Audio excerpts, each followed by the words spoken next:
Good morning, everybody.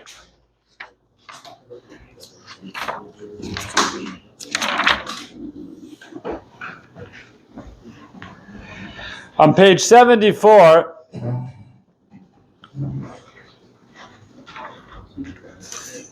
they discuss a machlokas achronim. After we get into the discussion of what a parutz is, and that when you have yidden that are prutzim, then unfortunately even multiple prutzim with a woman or vice versa is not going to help with the yichud. What if you have a parutz and a kasher? It means to say you have someone we know who is careful about these matters, and someone who is not, and they are miyached together with a woman. Now, normally during the day, two men and a woman is not a problem of yichud. If they're prutzim, it is a problem of yichud. L'chol hadeos. Okay, we discussed what prutzim are, but if they're prutzim, it's a problem of yichud. What about if one of them is kosher and one of them is parutz? Does the kosher one save the parutz from having a problem of yichud? Because even if a fellow is parutz, he's not, unfortunately, he's weak in these matters, but he'll still be embarrassed in front of someone who's kosher. And this is a machlokas achronim they cite on the bottom here. I don't know why they just didn't bring the achronim. But anyways, they cite on the achronim a whole bunch of machlokases. And the same shaila could be asked with a non-Jew. Assuming, right, if you have a non-Jew and a Jew together with a woman, does that make it better? Because the kosher will stop the parutz, the non-Jew, from doing anything. So in this Kitzur Sefer, he says, at the end of the day, we said quite a few times that Yichud D'Oraisa is only one man and one woman. So B'chlal, the whole thing is only D'Rabbanan anyways, and there's room to be lenient. Now the next couple of pages, 76, 77, 78, discuss a machlokas achronim, apparently between the Chazon Ish, or it's not what the Chazon Ish wrote in his Sefer, that's on page 76. It's quoted B'Shem the Chazon Ish on page 77. Or B'Shem the Mishnah Berurah, I should say. The bottom they quote B'Shem the Chazon Ish. The following shiloh that happens can happen, which is, what happens if you have an apartment, a house, that's owned by a woman who's single, and she rents out a room in the apartment to a man. Okay? This happens in life. Now, obviously, that's yichud l'chol hadeos. But let's say, during the day, so shine, you have Ramosha's Pesach Pasuach, someone can knock on the door. You don't want to rely on that, leave the door open. What about at night if the man goes into the room and locks the door? Does that help? This is a big machlokas over here. So the Chazon Ish is matir. And this sefer on page 77, Rav Yosef Chaim Sonnenfeld, he was the Av Beis Din of the Eda Charedes of Yerushalayim during what era? Not exactly 1900s, but let's say the 20s, 30s. He was a contemporary of who? Rav Kook, very good. They were actually Balei Pluk, so they actually had a large dispute in opinions, but they actually were colleagues, were friends, believe it or not. So he has a fascinating diuk. There's an halacha that maybe we don't know, and that is that a person should ideally not sleep alone in a building, in a house. Why not? Because mazikin, these are things that I can't claim to have full understanding of, so it's hard to explain something you don't understand. But it's brought down halacha in Siman Reish Lamed Tes and Shulchan Aruch that there's certain things that mazikin, those spiritual beings that cause damage, are prone to harm. And one of them is someone who sleeps alone in a house. This is the same type of idea that you shouldn't stroll around in a cemetery at night. I don't know if you know that, by yourself, because mazik can come. It happens in Eretz Yisrael. We seem to be very lenient about that. But be that as it may, that's not for now. But so Mazika comes. So the solution is that you should open your door to the rest of the apartment. Okay? That implies that if the door is locked, right,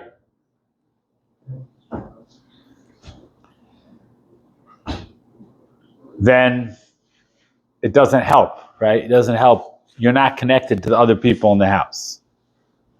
So that would imply, based on the Sha'at Zion over there,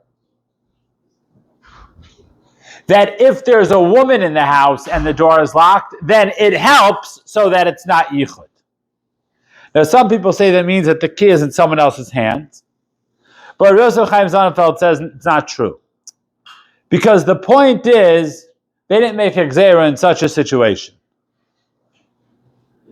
He gives the famous story. If you remember, we learned this already. Let me see if I can find it. Where, I think it was Rabbivi, who said, take away the ladder so it won't be yichud, right? He's on top, and the woman is on the bottom. Well, you could always bring a ladder, right? You could always do something. So the point is, he says, is once there's a heker, that there's a lack of traffic, then we don't say there's yichud anymore. So if there's a locked door, that's already a heker to the man that's inside the room, and therefore it would be permitted for a woman to rent a room to a man if at night he's going to lock the door. Okay, that's the Chazon Ish. Ramoshi on page 78, really does not like this.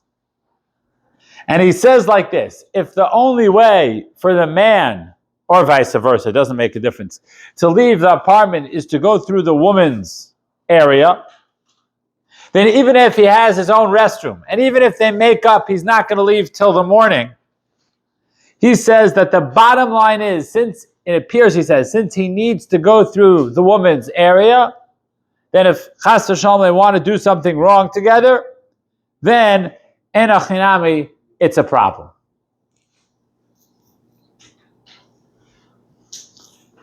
So why don't you say, when the woman is alone in a house, it's a problem because maybe she'll open the door for a man to come in? That's not true. In that type of matzav, for such a vaita chashash, we don't have to be worried that someone's going to let someone into a house. That's a far-fetched thing. That takes someone who really, their Yetzer Hara is so crazy over them, it's hard to imagine. But in a situation where the man is taka there, and the woman is outside, albeit there's a locked door between them, but if he could get through the door to go, then ena chinami,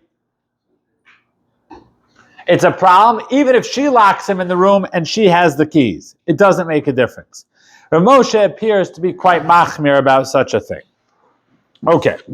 Now on page 79, let's go back to the Gemara in Kiddushin, the heter of yichud with a young girl. And this is also very nogeya. With a young girl who understands that someone shouldn't touch her, so it can't be she's 2 years old, but she's not of the age that she's Moseres Atzma Leviyah. So the Gemara in Kiddushin Daf Pei Aleph Amud Beis, page 79 says, what age? Bat Teisha Shana V'Yom Echad, Tinok Ben 12 Shana V'Yom Echad. To a girl, it's up until the age of 9, and a boy into the age of 12. And the other shita is a girl up until the age of 12 and a boy up until the age of 13. Okay? Those are the shitos. Now it has to be she's already of the age where she's going to talk. Okay? But Eina Moseres Atzma Leviyah. But yet she doesn't give herself over to a relationship.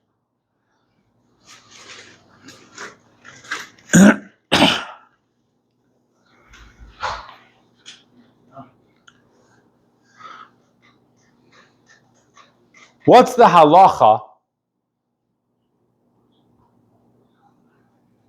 on page 81? They bring a tshuva to Beis Shlomo.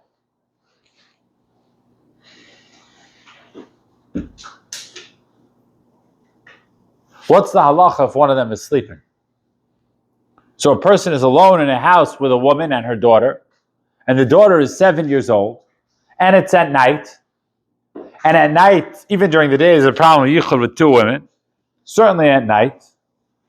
So what's the halacha if one of them is sleeping? So the answer is that, again, with yichud, there's a limit. Lamashal, we said at night, a woman can't be alone with two men, but she could be alone with three men. Correct? Well, why aren't you afraid that two of them will go to sleep and one of them will stay up? Because already there's a certain concept that once there's enough people around, she's going to be afraid someone's going to get up. The same thing here. Once there's a girl who's of that age, 7 or 8, I'm talking about with easy access, obviously not if you lock yourself in a room with a woman, then you're afraid she's going to get up and you're not going to do anything you shouldn't do. Okay? That is what this tshuva paskins. I want to point out, the heter is only with a girl and someone else. We pashtus are not matir yichud with a girl herself. Okay? Now, there's a big machlokas, I kind of alluded to it already. On page 82, the Pischei Tshuva over here brings like this, that the heter to be miyached with your mother, your daughter, or your sister is only ima levada. But to be matir your daughter with another girl is not mutter, that's considered asr. Okay? Similarly, a father and his daughter are allowed to be biyichud. But if the father, the daughter, and another man are there, that's a problem. Because a woman's not allowed to be miyached with two men. That is the Pischei Tshuva's approach. Okay? That's the Pischei Tshuva's approach. He quotes an Achron, the Zohar le'Avraham. Lamaisa, as I mentioned earlier, the Gros Moshe is matir legabre. The Gros Moshe understands that any woman whom you're allowed to be yichud with is allowed to save you with other women. And similarly, any woman who's allowed to be in yichud with a man, the man is saved and could be in yichud, or she could be in yichud with another man. So in other words, if a father could be with his daughter in yichud, of course his mutter, the father and another man could be miyachid with the daughter. Why? Because in both cases, they're going to be embarrassed in such a situation not to do it. Okay? That's what Rav Moshe paskins. That's what Moshe paskins. Okay. There's a big machlokes. What is the shear of yichud? How long do you have to be in yichud with for it to be a problem? Okay? So is the shear the amount of time that a person normally would consider the minimum amount of time of intimacy, which we say be'erech is somewhere around 5 or 6 minutes. Okay? We're machmir sometimes at a chasana up to 9 minutes, to be miyached the chasana and kala, obviously. But l'maisa we say 5 or 6 minutes. There's a famous question over here, and Minchas Yitzchak talks about this. Do we say chatzi shir asr min hatayra? So, like this, folks. You're not allowed, just a minute here, you're not allowed to eat a kazayas of pork. And every single person here knows that, I assume. I hope, gosh. Okay, you can't eat a kazayas of pork. Are you allowed to eat chatzi zayas of pork? No. Do you get lashes for eating half an olive size of pork? No. Why not? So like this, because it says the word achila with eating chazer, the Chazal learn halach l'Moshe Sinai, all shiurim involving the word achila in the Torah entail a kazayas. That's why on Yom Kippur, you're not chayav for eating a kazayas. What are you chayav for? For eating a kakosevis, a date size, because it doesn't say the word achila by Yom Kippur. It says the word inui by Yom Kippur. A different word entirely. It doesn't say achila. It says inui. So by Yom Kippur, it's inui. By other achila are kazayas. But nonetheless, we paskin chatzi shir asum in Torah. You can't eat half an olive size of pork. Do we say chatzi shir by the shir of yichud? So the emes is, just a second over here. We assume that less than the shir of yichud, you can't really do a ma'isa avera. So in which case, we shouldn't say chatzi shir. Alternatively, you could do acts like touching a woman that you're not allowed to do, and that's a lav in the Torah. If it's derech chiba, it may even be worse. But let's say it's a lav in the Torah, and therefore would apply. So this is a big discussion. Lamaisa, what about elevators? So that would be the shaila by elevators, because by elevators, usually they don't take more than a minute, 2 minutes, 3 minutes. I know it seems like forever when you're standing there in the elevator. But lamaisa, do we say chatzi shir? So he says, b'chlal, there's no yichud in the elevator. Why? Because the elevator could stop at any time. Exactly, that's the famous heter they give. An elevator could stop at any time. In other words, you assume you're going on the bottom floor to the top floor. You assume, okay, it's going to stop only at the top floor. Lamaisa, it's not so true. Someone could push the button, it could stop a floor above. Of course, you could also get stuck in an elevator. But Lamaisa, that's how he paskins. Ramosha holds this is pashut. That this is how he paskins. You're right. It's usher to touch a woman, b'derech chiba, mida oraisa, my friends. And that only takes 10 seconds. But Chazal were not gozer yichud on that. That's not what Chazal were gozer yichud on. Chazal were gozer yichud on one thing only. They weren't gozer yichud on not touching a girl. Of course, that doesn't mean you can touch her. You can't. And therefore, there's no concept of chatzi shir, because chatzi shir is nothing. You'll touch her. And you're right. But that's not what Isur Yichud is all about. What's the makor for touching a woman derech chiba, this doraisa? Lo sikravu legalos erva. It's a pasuk in the Torah. You're not legalos erva. Lo sikravu. Kol minei kirva are aser. It's a Ramban. What are you saying? Rambam. It's doraisa? Doraisa. Sorry, guys. Now you know. Just for a woman who, meaning for any woman, any arayas. Any erva. Oh, so meaning a non-married woman who's not in nida. So we're not going down that garden path. Yes. Would not be under that. Right, but every married woman, we don't keep Tum Tara today, so I'm not sure what you mean. Every unmarried woman is a nida once she's past the age of 12. Okay. Right? She doesn't go to the mikvah. We don't keep Tum Tara today. This is a very, very important halacha. I'm sorry to scare everybody. This is a very important halacha. Now, it doesn't apply, again, to a sister or a mother or a daughter, because that's not considered a gilui erva. That's not considered derech chiba. We have amoraim that hug their sisters. I want to get into that in the Gemara. That's not considered derech erva, right? Whether you should hug your sister, you shouldn't, that's another shmooze. But I've seen big people do it. But that's not considered erva, because that's not considered a chiba of that way, okay? Because that's cuckoo. Okay? But other women, b'derech chiba. I'm not talking about shalom b'derech chiba. That's another shmooze. Can you shake a woman's hand in business? That's another conversation. That's clearly shalom b'derech chiba. Okay? You want to know, are there people that are machmir? Of course there are people that are machmir. But that's shalom b'derech chiba.